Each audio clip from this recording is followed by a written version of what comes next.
बिस्मिल्लाहिर्रहमानिर्रहीम। स्टूडेंट्स, हमारे पास ये एक थ्योरम है, बहुत सिंपल सा थ्योरम है कि the set A N of all even permutations in S N forms a subgroup. अब सब ग्रुप की प्रॉपर्टी हम पढ़ के आ चुके हैं कि अगर दो नंबर हम उस सेट में से लें, एक वैसे ही रहने दें, दूसरे का इन्वर्स लेके मल्टीप्लाई करें, उसी को बिलोंग करें, तो हम कहते हैं वो सब ग्रुप है। तो इसी तरह हम भी इसके लिए भी ये करते हैं कि let alpha one alpha two A N को बिलोंग करता है। अगर ये ए एन को बिलोंग करता है तो ए एन क्या है? A N all even permutations का सेट है। इसका मतलब ये हुआ कि अल्फ़ा वन अल्फ़ा टू ये दोनों क्या हैं? ये इवन परमुटेशंस हैं। Then alpha one and alpha two are even permutations. और ये भी हमें पता है, इससे पहले हमने एक थ्योरम प्रूव किया कि product of two even permutations is also an even permutation. दो इवन परमुटेशंस का प्रोडक्ट भी क्या होता है? इवन परमुटेशन ही होता है। और दूसरा ये है कि अगर हम किसी ट्रांसपोजिशन का इन्वर्स लें तो वो ट्रांसपोजिशन ही रहती है, उसके अंदर कोई चेंज नहीं। इसका मतलब तादाद के अंदर कोई चेंज नहीं है। Inverse of an even permutation ही रहेगी। Inverse of an even permutation क्या रहेगी? इवन परमुटेशन ही रहेगी। तो इसका मतलब ये हुआ कि अगर हम अल्फ़ा वन को अल्फ़ा टू इन्वर्स से मल्टीप्लाई करें तो हमारे पास एक इवन परमुटेशन आएगी, और हर इवन परमुटेशन इसको बिलोंग करती है। तो इसका मतलब ये हुआ कि ये ए एन जो है वो फिर क्या है? सब ग्रुप है एस एन का। ए एन क्या है? दैट इज़ ए सब ग्रुप ऑफ एस एन। तो ये था स्टूडेंट्स हमारे पास जो है वो थ्योरम। इसके साथ ही हम एक एग्जाम्पल है उसको डिस्कस करते हैं। Example number 30। एग्जाम्पल नंबर 30 है स्टूडेंट्स के फाइंड ऑल दी सब ग्रुप्स ऑफ S3।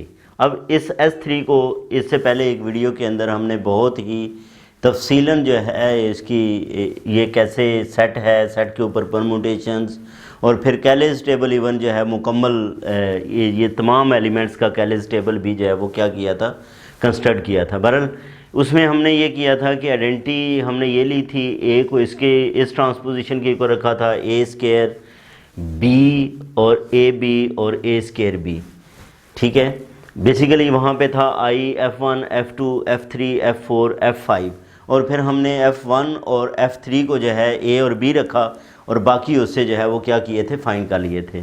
वो वीडियो जो है वो आप देखेंगे तो इसमें आप लोगों को जो है वो मुकम्मल तौर पे क्लैरिटी आ जाएगी। अब इसमें बेसिकली क्या है? ए क्यूब भी आइडेंटिटी के इक्वल आता है, बी स्केयर भी आइडेंटिटी के इक्वल आता है, और ए बी स्केयर भी किसके इक्वल आता है? आइडेंटिटी के इक्वल। और यहाँ पे एक और है कि ये जो बी ए है that is equal to A square B. ठीक है, बी ए की वैल्यू ए स्केयर बी के इक्वल आती है। इसमें ये तो आइडेंटिटी और फुल जो सेट होता है ये तो वैसे ही सब ग्रुप होता है, ये ट्रिवियल सब ग्रुप्स हैं। इसके दरमियान में ये हमारे पास चार और जो है वो सब ग्रुप्स हैं। एक बात तो याद रखें कि स्टूडेंट्स सब ग्रुप के लिए आइडेंटिटी का होना तो ज़रूरी है। तो चारों के अंदर आप देख रहे हैं कि आइडेंटिटी एलिमेंट मौजूद है। बाकी इसमें ए और ए स्केयर है, बी है, ए बी है, ए स्केयर बी है। इसके अलावा आप देखेंगे तो जब आप कैलेज टेबल को कंस्ट्रक्ट करेंगे तो वो क्लोजर लॉ को होल्ड नहीं करेगा। जब वो क्लोजर लॉ को होल्ड नहीं करेगा तो वो ग्रुप नहीं हो सकता। तो इसका मतलब ये है कि सब ग्रुप्स, इन सब के आप जब कैलेज टेबल कंस्ट्रक्ट करेंगे, क्योंकि हम पूरे का पूरा जो है वो कैलेज टेबल कंस्ट्रक्ट कर रहे हैं, तो अब उसमें से कुछ पोर्शन का कंस्ट्रक्ट करना जो है वो आप लोगों के लिए मसला नहीं है।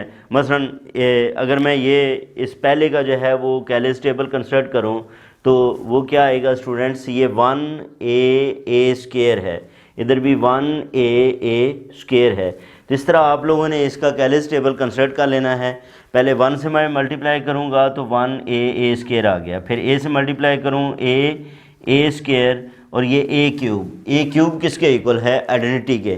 तो इधर मैं क्या लिख सकता हूँ? आइडेंटिटी लिख सकता हूँ। इसी तरह ए स्केयर से मल्टीप्लाई करें तो ये ए स्केयर, ये ए क्यूब आइडेंटिटी है, A raise to power 4 A cube identity निकल जाएगा, बाकी ए आ जाएगा। तो ये देखिए इसके सारे एलिमेंट्स इसके अंदर मौजूद ही हैं। तो ये कैलेज टेबल के मुताबिक ये ग्रुप है, और वैसे ये इसका सबसेट है S3 का, इसलिए इसको हम सब ग्रुप कहेंगे। इसी तरह अगर आई बी का जो है वो आप कैलेज टेबल कंस्ट्रक्ट करते हैं तो ये हमारे पास जो है वो क्या आएगा? इसमें आप देखें आइडेंटिटी से तो कोई फ़र्क नहीं पड़ता, बी से मल्टीप्लाई करें तो ये बी स्केयर, और बी स्केयर किसके इक्वल है? आइडेंटिटी के इक्वल। तो ये भी देखें आई और बी ही एलिमेंट आ रहे हैं। लेकिन इसके अलावा जितने भी सबसेट्स बनते हैं स्टूडेंट्स, उनमें आप देखोगे तो जो एलिमेंट आएगा वो उस सेट को जो है वो बिलोंग नहीं कर रहा होगा, वो उस सेट को जो है वो बिलोंग नहीं कर रहा होगा। इसी तरह आप इसको नेक्स्ट वाले को भी देख लें, आई ए बी, और ये भी आई ए बी, तो आई से आइडेंटिटी से मल्टीप्लाई करें, ये ए बी, अब ये देखो ए बी का स्क्वायर बनेगा और वो आइडेंटिटी आ गया। तो इस तरह ये स्टूडेंट्स क्या हैं, इसके सब ग्रुप्स हैं। तो ये था हमारा टॉपिक जो है वो ट्रांसपोजिशन से रिलेटेड, जो कि कंप्लीट होता है यहाँ पे। इसके बाद नेक्स्ट है, वो भी बहुत ही इंपॉर्टेंट टॉपिक है स्टूडेंट्स, और वो है order of A permutation. Order of A permutation का क्या मतलब है वो हम देखेंगे। फिर जो order of a cyclic permutation जो है वो किसके इक्वल होता है, उसका उसी की लेंथ के इक्वल होता है। और ये कंप्लीट करने के बाद हमारी आगे एक्सरसाइज आ जाएगी। बहरहाल ये हम काम जो है वो नेक्स्ट वीडियोज़ के अंदर डिस्कस करेंगे। अपना ख्याल रखें। अल्लाह हाफिज़।